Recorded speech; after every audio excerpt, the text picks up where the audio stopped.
जैसे कि ब्राह्मण और या हायर कास्ट की पार्टी बीजेपी को बोलते हैं, अगर उनका वोट परसेंटेज कम होता है तो कांग्रेस के या एंटी बीजेपी पार्टीज के विनिंग के चांसेस बढ़ जाते हैं। तो किस कैटेगरी के लोग ज़्यादा अनसेटिस्फाई हैं? नमस्कार, मैं विकास गोस्वामी और मैं आपको बता दूं इस वक्त बज रहे हैं 10:30 और दूसरे चरण का मतदान है 26 अप्रैल। सभी प्रत्याशियों का चुनाव प्रचार का समय खत्म हो चुका है और आचार संहिता लागू हो चुकी है और हमारे पास में हितेंद्र सिंह जी हैं, जो पहला आपने हमारा पॉडकास्ट देखा था। तो हम इनसे बात करेंगे कि मथुरा की सीट किसके खाते में जाएगी और मथुरा का क्या है माहौल। तो सर, बहुत बहुत स्वागत है।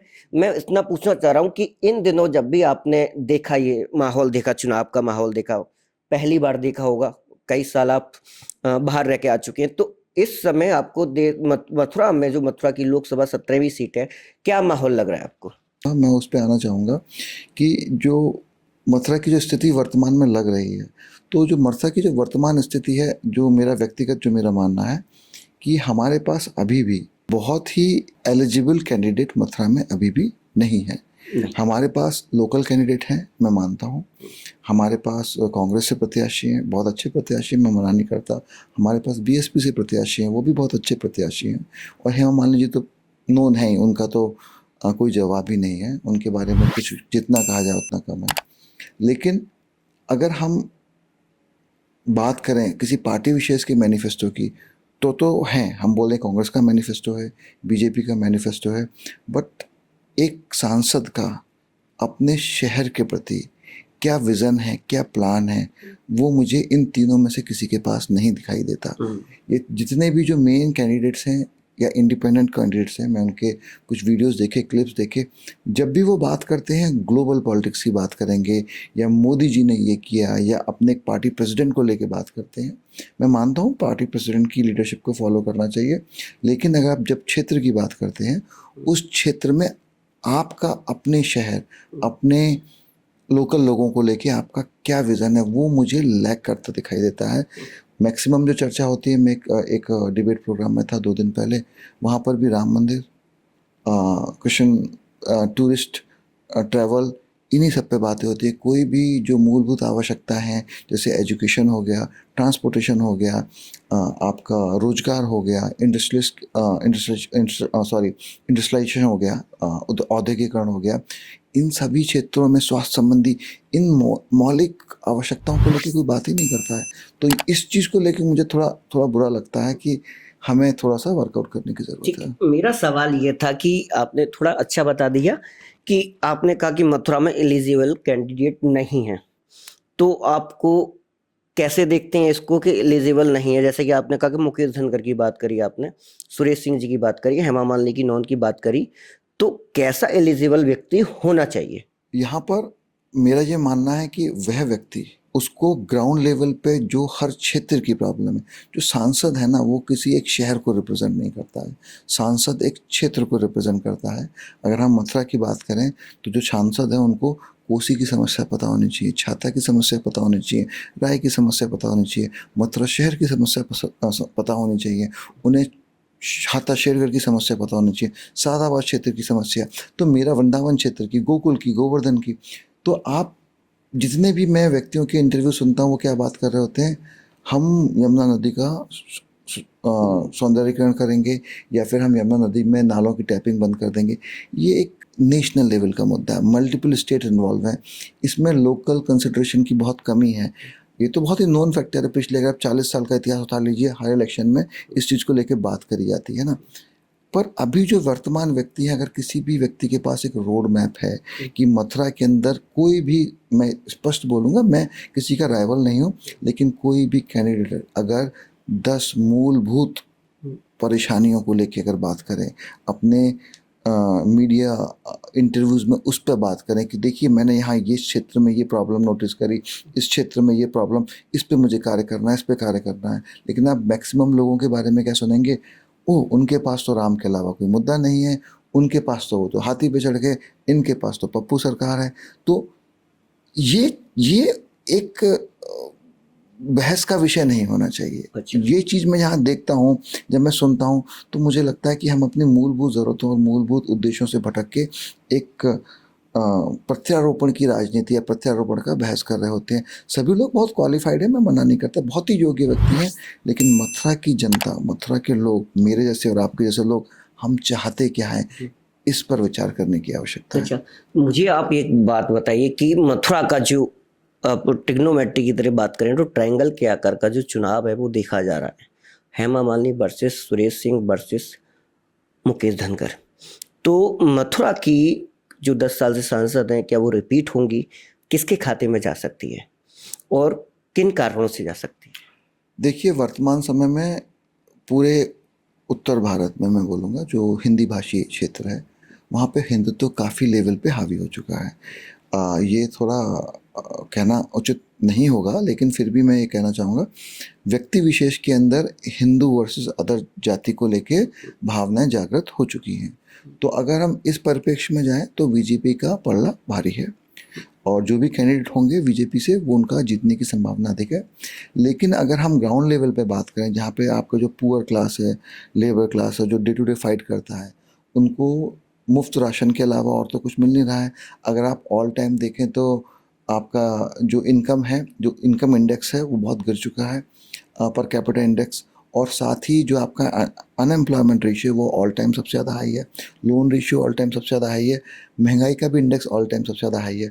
तो उस क्षेत्र में अगर एंटी बीजेपी वोट करते हैं, तो जो वोट है, ये आपका, चाहे वो कांग्रेस पार्टी में आए, चाहे वो आपका इंडिया गठबंधन जिसे बोलते हैं ना, इंडी गठबंधन, उसमें आए, या फिर वो बहुजन समाजवादी पार्टी में भी जा सकता है।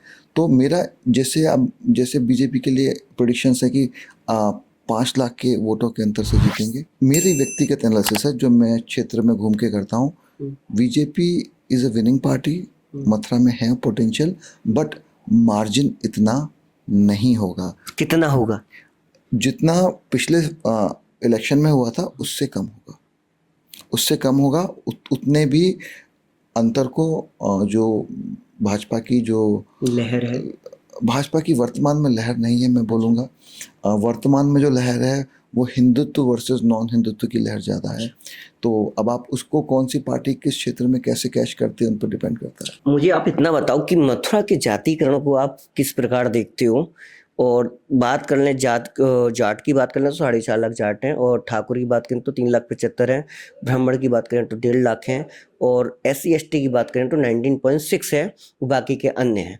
तो इसको आप किस तरीके से देख सकते हैं? देखो, मुकेश धनखड़ जी हैं, तो वो कह रहे हैं कि हमको पूरा धनखड़ समाज का वोट मिल जाएगा और कुछ अन्य लोगों का वोट मिल जाएगा। सुरेश सिंह जी कह रहे हैं कि मेरे को जाट समाज का वोट मिल जाएगा। इधर एक निर्दलीय की बात करें, भानु प्रताप सिंह जी की बात करें, तो वो भी ठाकुर हैं, तो वो कह रहे हैं कि मेरे को 3,75,000 का वोट मिल जाएगा, और अन्य दलों का भी, अन्य जो भी सातों समाज की पार्टी है, सातों समाज की जो जाति हैं, उनका वोट मिलेगा।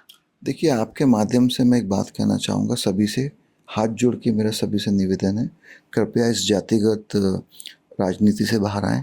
लेकिन हमारे परिवेश में ये भी कहना चाहूँगा कि हमारे परिवेश में यह जातिगत गणना जो है बहुत हावी है। तो अगर आप यहाँ वर्तमान स्थिति को अगर आप समझना चाहें, तो आप जैसे जाटों की बात करते हैं, तो वर्तमान जितने भी विधायक हैं, चाहे सांसद, हमारी हैं नहीं जाति से जाट, बट उन्होंने जाट व्यक्ति से शादी करी है ना। तो इस तरह से अगर हम जाएं तो जाटों का वर्चस्व मथुरा में अभी अधिक है, चाहे आप सांसद के रेफरेंस में बात करें, विधायक के रेफरेंस में बात करें। और क्षत्रिय समाज की अगर आप बात करते हैं, राजपूत समाज की बात करते हैं, ठाकुर समाज की बात करते हैं, तो उनका जो लोकल पॉलिटिक्स में प्ले है वो बहुत कम हो चुका है, जबकि they are the second largest community who can give the vote. तो आप इसको मान के चलिए। तो मेरा व्यक्तिगत है कि जातिगत में नहीं जाना चाहिए, पर जो धरातल पे है, जातिगत जातिगणना के अकॉर्डिंग वोटिंग होती है। ठीक, मेरा लास्ट सवाल है, जो 19 अप्रैल को 102 सीटों पर जो मतदान हुआ था, उसमें देखा गया था कि कई एक जगह 9 लाख जो वोटर थे वो मतदान देने नहीं गए हैं 6 जिलों में। और आपको क्या लगता है कि द्वितीय चरण में या सेकंड फेज में क्या मतदाता जागरूक है? क्या मतदाता बहिष्कार कर रहा है? क्या मतदान देने से डर रहा है या मतदान नहीं देगा? वर्तमान स्थिति में जो मैंने अनुभव किया है, एक अजीब सी सोच डेवलप हो गई है मतदाताओं के बीच में, कुछ नहीं होने वाला, जो करंट गवर्नमेंट है उसका वर्चस्व बहुत अधिक है। हम कुछ भी कोशिश कर लें, कुछ होने वाला नहीं है। मैं किसी के पक्ष और विपक्ष में बात नहीं कर रहा। जो मेरी वर्तमान में जो मेरी फीलिंग है, तो ये एक ना होपलेस टाइप थिंकिंग है। जो करंट गवर्नमेंट के फेवर में है उनके लिए तो बहुत अच्छा है कि हम लोग विनिंग पोटेंशियल के साथ आगे बढ़ रहे हैं, और जो दूसरी अपोजिशन पार्टी है उनके लिए थोड़ा सा डिसअपॉइंटमेंट है कि हमें एक मेंटल बूस्टअप, ये कहते हैं ना, आप किसी भी व्यक्ति को प्रोत्साहित करते हैं आगे बढ़ने के लिए, तो उस प्रोत्साहन की कमी है। तो मेरा इस बार ये मानना है कि वोट परसेंटेज, क्योंकि मैंने बहुत ही कम लोगों में मथुरा क्षेत्र में इलेक्शन को लेके एक्साइटमेंट देखा है, और थोड़ा सा जो मेरा कहना, जो मैं थोड़ा पॉज ले रहा हूँ बोलते में, शब्दों का चुनाव कर रहा हूँ। जो कैसे कहूँ, मैं किसी जाति विशेष की बात नहीं करूँगा, लेकिन जो एंटी हिंदू कम्युनिटी में आते हैं, जितने भी लोग आते हैं, वो लोग काफ़ी अनकंफर्टेबल हैं किस पार्टी को वोट दें। मतलब किस पार्टी को वोट देने का मतलब मेरा ये है कि एंटी बीजेपी में किस पार्टी को वोट दें, कि वो बीएसपी के साथ जाएं या वो कांग्रेस के साथ जाएं, और वो चेंज चाहते हैं। अगर उस कम्युनिटी का या उस कैडर के लोगों का वोट परसेंटेज बढ़ता है और बीजेपी का वोट परसेंटेज थोड़ा भी कम होता है, तो यहाँ पे एक बहुत ही मतलब कॉन्ट्रडिक्ट चीज़ें होने वाली हैं, वो जो होंगी। लास्ट सवाल आपसे कि मतदान का कम होना लोकसभा चुनाव को कैसे दर्शाता है और इससे किसको कैसे फायदा होगा? पास्ट की अगर मैं बात करूं, जब अटल जी की सरकार थी और अटल जी जब हारे थे और उसके बाद कांग्रेस की गवर्नमेंट आई थी, जितनी मेरी याददाश्त है। आपको पता है कि मथुरा से हार गए थे अटल जी? हाँ, मुझे पता है।